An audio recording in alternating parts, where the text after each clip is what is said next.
भी किसी चीनी प्रतिनिधि की भारत में यात्रा होती है तो तिब्बती लोग बड़ी संख्या में प्रदर्शन करते हैं। आज भी मजनू का टीला की तिब्बती कॉलोनी में प्रदर्शन की आशंका को देखते हुए दिल्ली पुलिस ने पूरी तिब्बती कॉलोनी को बैरिकेड लगाकर बंद किया हुआ है। लोगों को कहा गया है कि उन्हें अगर कोई प्रदर्शन करना है तो यही कॉलोनी में करें, इससे आगे उन्हें नहीं जाने दिया जाएगा।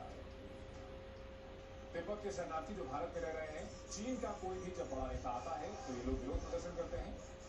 तो इस बार मजनू का टीला इलाके में जहां बड़े पैमाने पर लोग रहते हैं, उन्हें वहीं पर बैरिकेड कर दिया गया है और उसी जगह प्रदर्शन करने को कहा गया।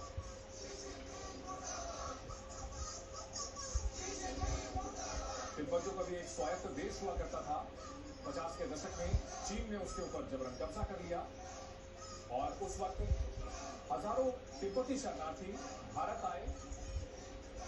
तिब्बती धर्मगुरु दलाई लामा भी भारत आए। इनकी जो आवाज है वो उन कानों तक पहुंचे जहां तक ये पहुंचाना चाहते हैं और चीन का ये विरोध कर रहे हैं। G20 जो शिखर सम्मेलन है उसको लेके